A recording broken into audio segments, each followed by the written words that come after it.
유튜브 채널 가장 많이 본 뉴스, 구독, 좋아요, 알림 설정, 댓글은 저에게 큰 힘이 됩니다.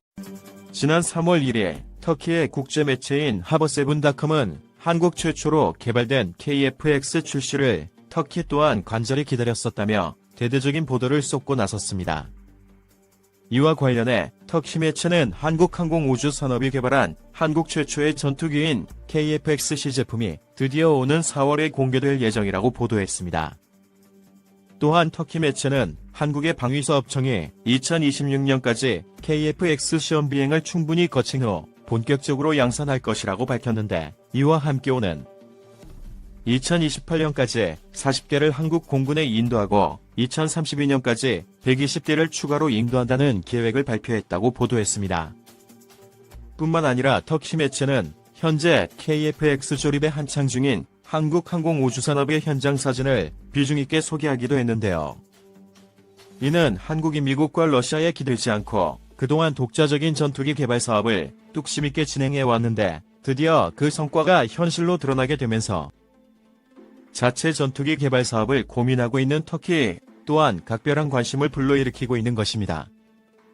결국 강대국들의 틈바구니 속에서 숱한 고비와 고난을 겪으면서도 결코 자주성을 잃지 않고 묵묵히 달려온 한국 국민들의 저력에 대해 오늘날 세계 각국의 극찬이 끊이질 않고 있는 것입니다. 아무쪼록 수천 년을 다져온 우리의 뚝심과 끈기가 앞으로 다가오는 미래 사회에서도 큰 저력을 발휘하길 바랍니다. 국산 전투기 독자 개발 왜 필요할까? 국내 기술로 개발된 최초의 국산 전투기 한국형 전투기 KF-X가 지난 1일 언론을 통해 처음 모습을 드러냈습니다. 다음 달 출고식을 마치면 일반인들도 전투기 형상을 직접 확인할 수 있을 것으로 보입니다. 내년 7월에는 시제기가 하늘로 날아오르는 모습도 볼 수 있게 됩니다. KF-X는 길이 16.9m, 높이 4.7m, 폭 11.2m로 미국의 F-16보다는 조금 크고 F-18과 비슷한 크기입니다. 언뜻 보면 외형이 미 스텔스기 F-35의 이를 닮았습니다. 당장 스텔스기로 개발하는 것은 아니지만 앞으로 스텔스 기능에 대한 연구를 염두에 두고 형상을 만든 것입니다. 전체 부품 수만 22만 개에 이르며 내년 상반기까지 시제기 6대를 만드는 것이 목표입니다. 시제기는 도색 작업만 이루어지지 않았을 뿐 이미 기본적인 형상은 대부분 갖췄습니다. 14일 한국항공우주산업과 방위산업청에 따르면 최대 추력은 44,000파운드, 최대 이륙 증량 25,600kg, 최대 탑재량 7,700kg이며 최대 속도는 마하 1.81, 시속 2,200km, 항속 거리는 2,900km입니다. 훈련기 개발 30년 만에 국산 전투기. 2001년 3월 김대중 대통령이 공군 사관학교 졸업식에서 국산 전투기 개발을 천명한 이래 20년이 소요됐습니다. 최초 독자 개발 군용 항공기인 KT-1 훈련기 시제기가 1991년 성공적으로 하늘을 난 이래 30년 만입니다. 우리는 이미 국내에서 개발, 생산한 경공격기 FA-50과 최초의 초음속기 T-50을 갖췄지만 엄밀히 따지면 레이더, 형상 등 기본 체계를 우리 독자 기술로 개발한 전투기는 이번이 처음입니다. 한국항공우주산업은 2016년 1월 체계 개발에 착수한 이후 불과 5년 만에 이런 성과를 거뒀습니다. 그런데도 아직 갈 길이 멀다고 합니다. 유광수 한국항공우주산업 고정일 사업부문장은 연구개발 분야만이라도 주 52시간제를 풀어주셨으면 한다며 주 52시간제를 가장 큰 장애물이라고 언론에 호소했습니다.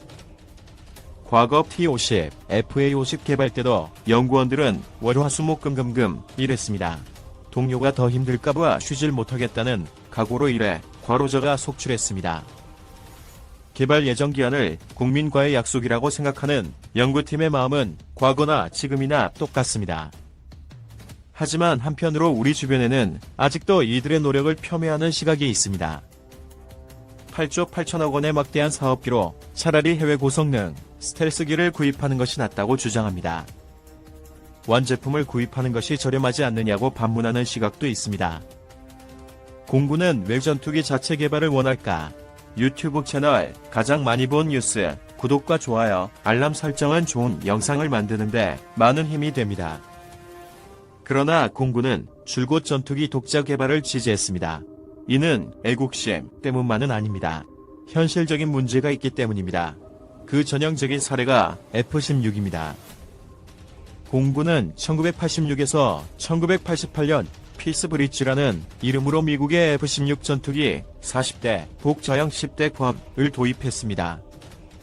미국을 제외하고 F-16을 도입한 국가는 한국이 처음이었습니다. 당시는 고성능 전투기에 대한 국민 열망이 뜨겁던 시기였습니다. 1990년대 초에는 공군 요구 조건에 맞게 개량한 KF-16 100여 대를 도입했습니다. 1995년 공군은 F-16이 북한 전투기 미그-29에 비해 성능이 떨어지고 북한과 비교해 전투기 수도 부족하다며 F-16 30여 개의 개량 사업을 정부에 요청했습니다. 그런데 1997년 국제통화기금 외환 위기가 왔고 공군은 해마다 성능 개량을 요구해왔지만 예산 부족으로 계속 미뤄졌습니다. 그러다 10년 만인 2005년 다시 한동참모회의에서 재추진 결정이 내려졌고 2013년부터 본격적으로 개량 작업이 시작됐습니다. 사업이 완료된 것은 2016년입니다. 이 과정에 미국은 무기 판매와 마찬가지로 성능 개량도 대외 군사 판매를 요구했습니다. 대외 군사 판매는 미국이 동맹, 우방국의 무기를 판매하는 방식으로 주요 계약 조건을 미 정부와 의회가 정합니다. 무기체계 성능 개량의 발전 전략에 관한 연구 논문에 따르면 무기 개량 사업 중 처음으로 F-16 개량의 대외 군사 판매가 적용됐습니다. 그래서 한국 공군은 F-16의 각종 소프트웨어 개조 권한이 없습니다. 조종사들이 비행 운영 프로그램, 좌표 수정을 요구하려면 추가 비용이 필요했고 112 제조사인 로키트 마틴에 문의해야 했습니다. 여기에다 데이터 링크 단말기를 제외한 레이더, 임무 컴퓨터, 컬러 영상 장치, 항법 장치, 피아, 식별 장치 등 대부분의 장비를 패키지로 묶어 제조사가 독점적으로 공급하게 했습니다. 호환 가능한 장비가 있어도 무조건 패키지 제품만 사야 한다는 겁니다. 그런데도 시제기 개발 주요 과정에 대한 책임은 한국 공군에 지웠습니다. 로키드 마틴은 시제기의 기술 검증만 맡아야 한다고 완강히 주장했습니다. 비행 좌표조차 마음대로 못 고쳐. 전반적인 성능 개량이 이루어졌지만 레이더 경보 수신기, 교란물질, 발사전치 등 일부 보호장비 개선이 제대로 이루어지지 않는 문제도 생겼습니다. 굉장히 불리한 형태의 계약 조건이었지만 무기 구매와 마찬가지로 대외 군사 판매에 얽매인 한국이 사업을 변경할 여지는 적었습니다.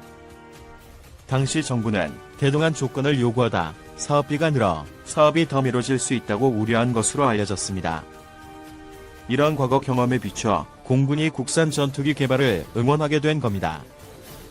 다른 미국산 수입무기도 대외 군사 판매에 해당하면 똑같이 이런 문제가 발생하게 됩니다.